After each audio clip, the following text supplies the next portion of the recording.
Willkommen, mein Fräulein. Hallo. Gute Nacht. Guten Tag. This is Jas. And Sher. And this is... Whoop! Oh, Right on cue. look at that. Oh, it's Sean Geek. Oh, hey, Sean. What's your Skype handle? You're listening to Giving Up the Ghost What's our podcast. handle? What's your handle? What's your handle? Good buddy. Thanks for coming back for shits and giggles or Yay, whatever giggles you... and shits. Or But both. don't shit when you giggle. No. Well, you It could. depends. I mean, It depends. Discreet. Discreet. I am not at that level, but I No. was sicker than a dog, and I have to apologize to anybody who listens to us. I sent our episode out like late this week by 2 days because I was just not in my Sicker right than a head. dog, I know. Oh, and then I go to listen to it this morning at work, and it's like, oh shit, no intro or outro music. Oh, I was well. off my game. So That's off all the right. game. Hey. Anyway. Whatever. That's okay, but we're here, and we're just recording some episodes. And we're in the lounge today. In the pod lounge. Yay. Reunited. Thirsty and it feels Thursday. so good. Ooh. Oops. Oops. Meant for... Oh, I screwed up. You're sending other people? I sent it to Beaver. Beaver. Beaver's going to be going, what do you want, man? That's funny. Oh, my. Too many Too many convos messages going on here. open. Yeah, you got to shut those things down, man. We're recording. We're going to be interviewing Sean Geek, Winnipeg's local podcast. Sean McGinty and his brother Todd, or as we like to call him, Sean 2. Sean 1 and Sean 2. Yeah, because they've got some ghost stories for us, because we love ghost stories. Excellent. And everybody has a ghost story. That'd be interesting. Yeah. I know. I can't wait. Yeah. So we're going to be recording a few episodes, and then we're going to be interviewing them in a little while. So we're just going to do a little impromptu. Doing the German Club. Today we are going to discuss the German The Club. German Club of Winnipeg. Love the German Club. Have you ever been? You know what? I don't think I have. No? No, you know what? I always think I was the one. What's the one in Provence? That's the Belgium Club. Yes, I think that's the only one I've And ever that's been really to. old too. Yeah. Ooh, we should explore that one I too. know. I Yeah. had a friend that used to work there eons and eons ago. That's the only place I've ever been. Yeah. And it's so creepy because it's right on the Seine River, the Belgium Club. I know. And when I was a child, my parents, when I was born, they rented a house actually just down the street from there. In So- the little back diggy there, the in that old weird area. The old St. B part, where there's actually another Notre Dame. Like, we lived on Notre Dame. Yeah. But I used to play in that area. I mean, I was really, really little, and my parents were very, very irresponsible. And left you play by the river? Yeah. I played by the river too, but and I a used to pork play chop by... around my neck so the dog would play with me. I used to play closer to St. Anne's there, though. Did you really? I did. Wow. Yeah. You know, Creepy. by the monkey trails down there? Yeah, yeah. Oh, shit. I used to be there all the time. Oh, nice. I can't believe it. It's funny. 70s was such a loose time. No shit. So I'm surprised we're all alive. I know. My God, I would never let my kid go biking way the hell down there now. Exactly. I know. Bunch of creeps in the area. Creepy. So, but the Belgium Club is really, really old, and it's really cool because it's right on the Seine River. So, but today we got the German Club happening, and I've been there mostly for Folklorama. So, Oh, okay. Yeah. You Yeah. can do the Folklorama thingy. yeah. And then most recently, they've opened up a restaurant to the public called Schnitzelhaus. Schnitzelhaus. Schnitzelhaus. Schnitzels are yummy. I love schnitzel. Schnitzels are good. And bratwurst. Bratwurst, anything. red can. cabbage. And beer. And beer. No, it's like schnitzel, beer. Yeah. Bratwurst, beer. Beer. Red cabbage, beer. Belch. Belch. Ziga Zaga Ziga Zaga. Belch, Wait. belch. Maybe that's the English translation. I wonder what it is. Oh shit! We're Gotta going to look have to that up. Google that now. That's I know. funny.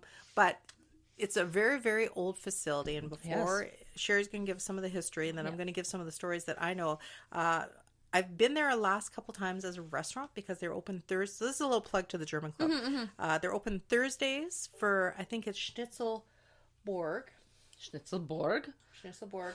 That sounds like a giant robotic creature that like whips meat at people. And, oops, my typing here.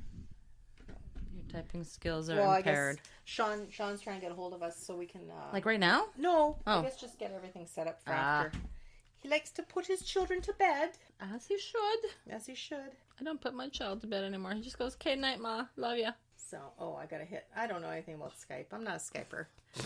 I'm not a Skyper. I'm almost a TikToker now. I'm gonna have to show you the video I you're made. so terrible. You didn't. I did. I didn't post it to the public though. I'm scared. You're scared. You should be. Scared. You should be scared now. I should be. So yeah. So like, what was I gonna say? Restaurant. Restaurant. Plug. Yeah, they got the plug. We have schnitzel smorg, I believe. There's a smorgas on Thursday. There's all-you-can-eat schnitzel, I think, on Friday. How much schnitzel can a person eat, though? I don't know. And then they have a German breakfast, which is really excellent. Oh, it's probably good. Like, yeah, very, very good. Sausage galore. Yeah, but last time it was really, really busy because there was like a soccer match or a football match happening. yeah. So there was another room full of people and, whatever. Bearing it up. Joy! Ziga Zaga Ziga Zaga. Yeah. That's all I know. That's it. Half German, that's all I know. And, but anyway, it's such a cool building. It's old. Like, you get a really funky vibe from there. Yeah. So I'm going to I talked with some people because that's what I do. Cool. I know you do.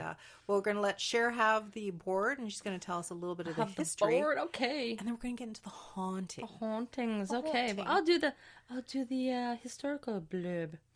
Okay, so it is located at 121 Charles Street. And the building, currently known as the German Society of Winnipeg Clubhouse, was built in 1912, opening as the Hebrew Free School in 1913. According to Manitoba Historical Society, the school was considered to be among the 3 best Talmud Torahs in North America, the others being in New York and Boston. They closed their doors in 1951. The Deutsch Vereniging, I don't know how to pronounce it, I'm so sorry, German people out there, Winnipeg German Society of Winnipeg, was looking for a larger space to open for their house to be growing membership. The building at 121 Charles suited their needs perfectly, so they purchased it, and with the input of many volunteers, the building was extensively renovated and officially opened as the German Club on April 17, 1953. Although the exterior is plain, the interior is furnished in the style of German buildings from the old country, featuring artwork from some of its past members. Oh, really? That's kind of cool. Mm-hmm. Saturday mornings, the club is open for breakfast at 9 o'clock. It is. For foosball soccer fans, I don't even know how to say these words, Bundesliga room is open to catch the latest German league games. She might have been German in a previous life. That was a good shot. On a large screen. We got this information from Doors Open Winnipeg. From Doors Open Winnipeg. Yeah. Heritage Winnipeg. Very still cool. want to hook up with, I believe it was, who's our girl over there? Is it Cindy that I always talk about? I think so, eh? Yeah. Cindy. So we still want to interview her, and possibly in the new year. We want to do a bunch of interviews and connect with a lot of people. I mean, we kind of have already made those connections.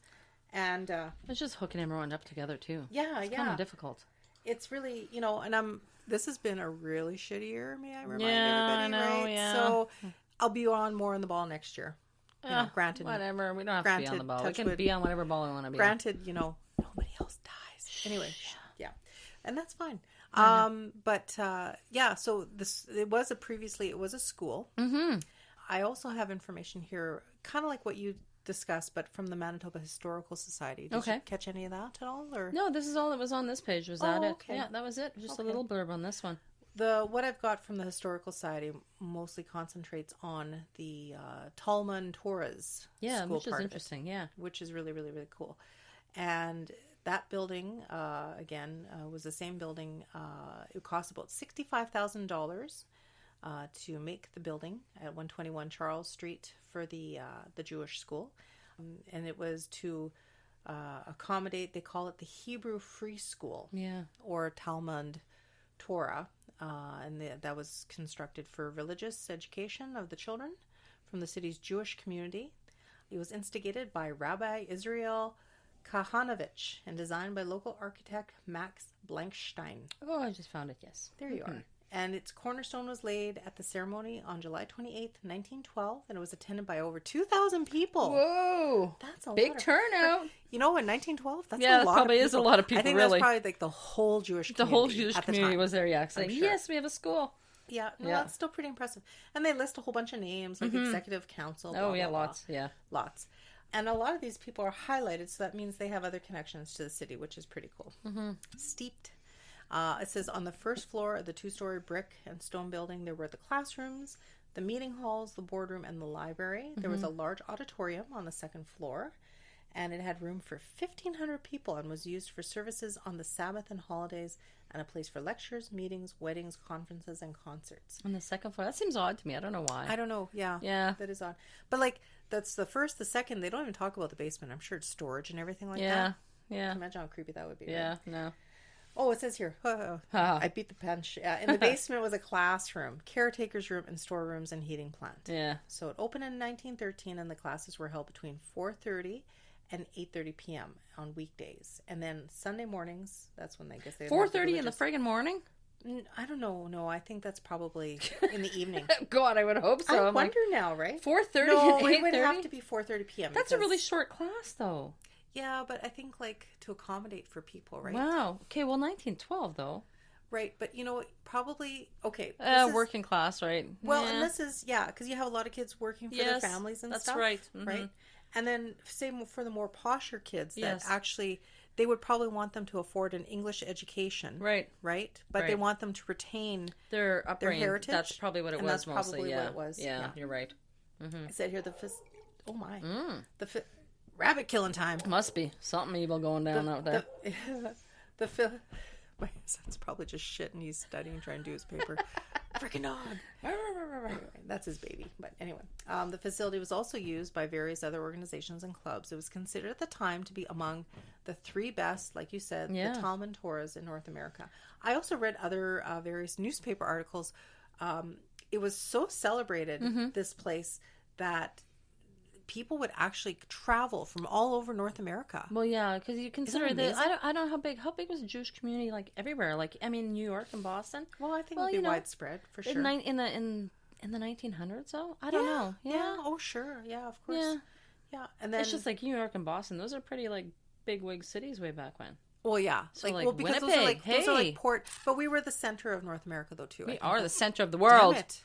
We are dead center. Yeah. Oh, what's this going on here? Mm-hmm. Oh, it's something else. And then that facility closed, the Jewish school part of it, in 1951. And then it said it became clear that the site was no longer convenient for a large segment of the Jewish community. Right, because increasingly, yeah, and that was it's a huge building too, but it's old, right? So, right.